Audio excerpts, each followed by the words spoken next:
Jangan lupa untuk subscribe, share, dan nyalakan lonceng notifikasinya sebagai bentuk dukungan kamu. Do you see what I see?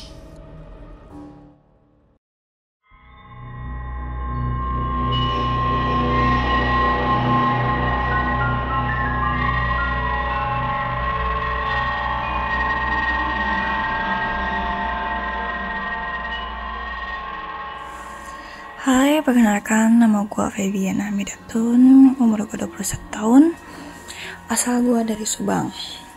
Gue bekerja di Bandung di salah satu kosmetik yang cukup terkenal.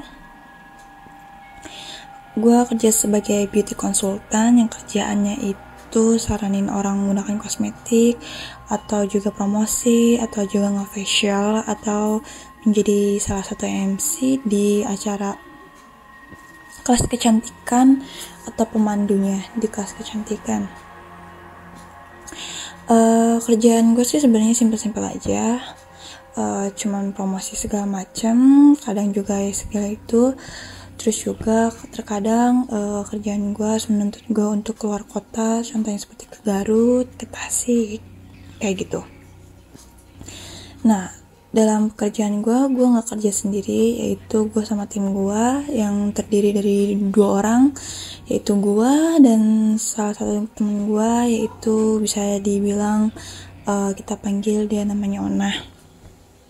Emang karena nama panggilannya,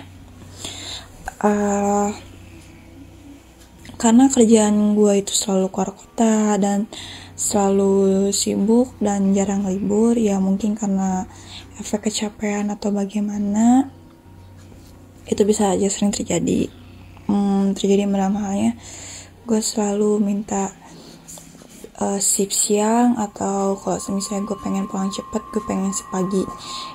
Dan karena emang salah satu dari tim itu harus ada yang shift siang dan sepagi, dan gue selalu minta shift pagi di hari pertama jikalau di dalam kota. Kalau misalnya di keluar kota, gue selalu minta shift siang.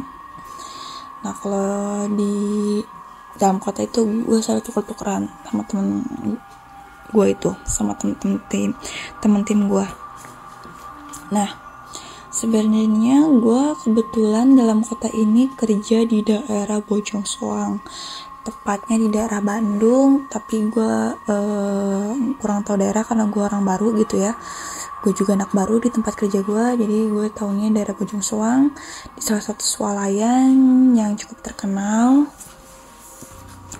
Nah, di situ gue karena gue anak orang baru, gue dikenalin ke seluruh staff yang ada. Kalau gue masih baru, jadi gue belum tahu peraturannya. Gue dijelasin peraturannya di pagi hari itu di salah satu daerah itu, karena biasanya gue selalu dapat di luar kota terus, nggak pernah dapat di dalam kota. Jadinya pas di dalam kota harus dijelasin lagi, diulang peraturannya seperti apa, karena setiap peraturan swalayan pasti berbeda-beda dan kebijakannya juga berbeda-beda.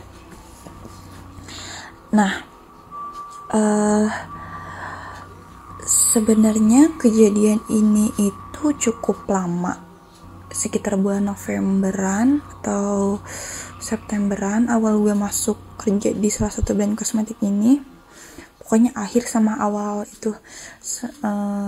Dan gue tuh kalau kerja itu di istilahnya orang bilang tuh event itu 3 hari, ada yang 1 hari, ada yang 2 hari, tergantung eventnya apa. Kayak demo mall atau beauty class, atau cuma promosi biasa aja, nggak memakan waktu lama. Nah, kebetulan karena gue orang baru, gue nggak tahu nggak tahu apa yang ada di situ atau segala macem. Gue nggak tahu peraturan apa. Dan salah satu yang terkenal dalam cerita horor ini sebenarnya menurut gue itu adalah orang yang tabrak lari yang meninggal setelah 5 hari dan 2 hari kemudian baru ditemuin mayatnya. Gue sih orangnya karena gue masih baru, jadi gue gak terlalu ngedengerin. Gue juga belum terlalu kenal mereka, so jadi gue biasa-biasa aja dengerinnya. Katanya hati-hati kalau pulang malam, ini segala macem. Nah kebetulan hari pertama gue, temen gue tuh nggak masuk, jadi otomatis gue harus yang ngegantiin dia sampai lembur. Dan shift gue pun akhirnya bertambah sekitar 3 jaman lah, jadi ya hampir seharian full gue kerja. Gue pulang dan gue baru tahu ternyata tutup toko di sana itu jam 10:30 baru benar-benar full tutup, semuanya full tutup. Karyawan itu udah pada bubar segala macam. Gue turun ke parkiran dalam keadaan perut kosong, gue lapar segala macem. Gue akhirnya cari makanan karena pas istirahat gue nggak sempat istirahat, gue nggak sempat makan banyak karena gue pikir gue pulang cepat. Akhirnya gue istirahat itu setengah jaman, yang aturan 1 jam. Jadi pas pulangnya gue ngerasa lapar, gue beli salah satu martabak di situ, dan kebetulan juga lagi hujan. Dari jam 7-an itu hujan, ya cukup deras buat gue karena gue sendiri nggak terlalu suka hujan, cukup deras. Akhirnya sambil menunggu hujan itu reda, gue pesan salah satu martabak di situ, martabak yang jelas martabak favorit gue, martabak keju. Dan gue pesan ojol tentunya, karena gue di dalam kota selalu pulang naik ojol. Misalnya di luar kota pasti itu selalu deket sama si swalayannya, jadi otomatis gue bisa jalan kaki atau mungkin naik skuter, bisa naik ojek langganan di situ yang harganya cukup murah.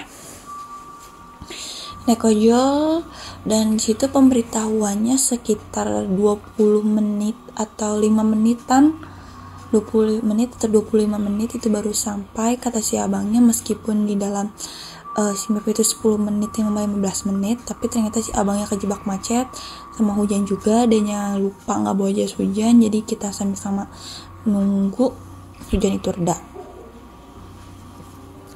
Singkat cerita, martabak gue udah mateng, terus tiba-tiba tanpa sengaja di ojol datang, "Neng, ojol ya atas nama ini, atas nama Febiana?" Terus kata gue iya. Nah di situ sangat biasa aja, kita gue naik, gue pulang, terus si abang itu cerita ya, gue cerita "Neng orang baru di sini?" Gue bilang iya, gue orang baru di sini, gue biasa kerja di luar kota gitu segala macem. Terus gue juga cerita kalau kok di sini jalannya sepi ya, padahal pas pagi itu bener-bener jam 9 jam tuh bener-bener macet banget itu jalan, sampai nggak bisa ditempuh. Sampai akhirnya temen gue selalu nyaranin berangkat jam 8 sampai jam 9, sekitar 1 jaman lah menuju lokasi tempat gue kerja. Nah kata si abang ojolnya sih kalau emang pagi emang nggak terlalu macet, nah kalau malamnya itu emang sedikit lebih macet gitu katanya. Tapi menurut gue di jam antara 12-an ke jam setengah 1-an itu, karena emang cukup lama ya sambil nunggu hujan reda, jadi cukup lama nunggunya. Emang keadaan itu nggak dibilang rame, dibilang macet juga enggak, dibilang rame juga enggak. Tapi nggak tahu kenapa rasanya gua itu sampainya itu lama banget. Tapi ya sambil ngobrol jadi nggak terlalu kerasa lah, nanyain orang mana ini segala macem. Terus ya dikasih saran, kalau perempuan hati-hati jangan keluar malam, ini miskin ini gitu, atau ada yang ngejemput. Terus gue cerita juga, dan kebetulan pacar gue sama gue tuh lagi marahan, jadi gue nggak sempet telepon dia, dan kebetulan juga dia lagi ada kerjaan jadi nggak bisa juga sih.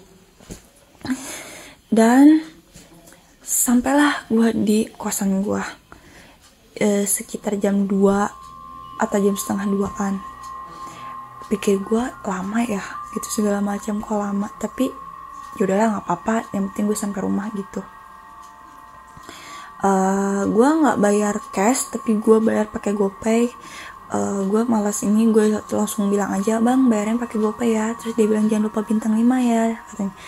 Ya gue selalu kasih bintang 5 buat para ojol yang nyenengin gitu kalau diajak ngobrol. Soalnya dalam perjalanan itu emang gue ngobrol banyak sama dia, ceritain tentang anak dia yang anaknya perempuan semua, yang pengen punya anak laki-laki ternyata keluarnya malah perempuan lagi, bikin lagi dapatnya perempuan lagi.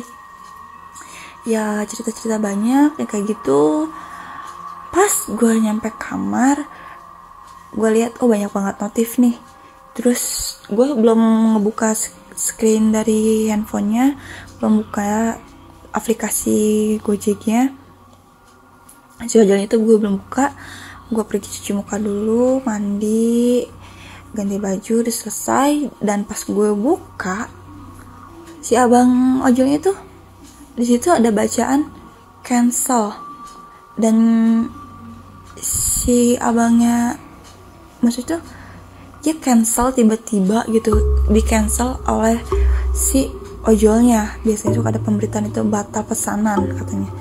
Pikir gue, lah kok batal pesanan, perasaan gue tadi naik Gojek deh, nggak ada batal pesanan. Terus gue hubungi aja karena gue sempat nelfon kan, si abang ojolnya itu sempat nelfon ke gue.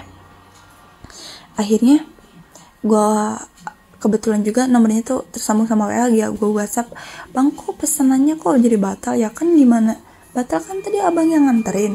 Terus katanya, gimana mau nganterin mbak, orang mbak aja di chat online itu nggak bisa, terus di telepon juga nggak bisa. Emang kan kalau gue kan handphone tuh selalu di silent, jadi paling ya banyak yang nggak tahu gitu ya, gue nggak tahu, paling banyak panggilan kelewat gitu. Jadi gue itu tadi naik motor itu sama siapa gitu, si abangnya bilang udah di cancel nih segala macam katanya, mbaknya di telepon nggak bisa itu segala macam.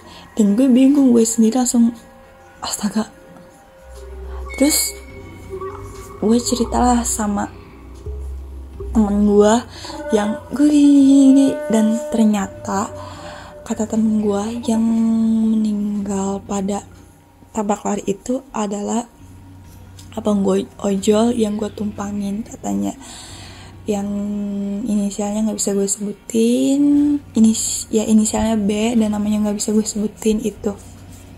Gue sempet bingung, gue percaya ternyata apa yang diomongin sama ternyata para SPG itu ternyata bener kejadian ke gue. Sampai akhirnya gue minta si Pagi dan gue minta buat pacar gue jemput habis itu. Dan gue selalu baca doa setiap kali gue pergi kemana-mana, ya mungkin karena kelelahan juga, gue capek sampai segala macem. Gue sampai nggak tahu kalau ojol yang gue naikin itu ternyata bukan ojol yang gue pesen, tapi entahlah apa, gue nggak tahu. Itu sih, gue sendiri nggak percaya sama apa yang gue alamin, tapi emang itu terjadi. Tapi emang kejadiannya cukup lama, dan itu pun udah sekitar 6 atau 9 atau 7 bulan 8 bulan yang lalu. Dan itu aja sih, gue sendiri juga masih sering mastiin kalau naik Gojek atau naik Grab atau pokoknya pesan ojek online, gue selalu pastiin kalau ojol yang gue pesen itu bener-bener orang dan bukan khayalan gue lagi gitu.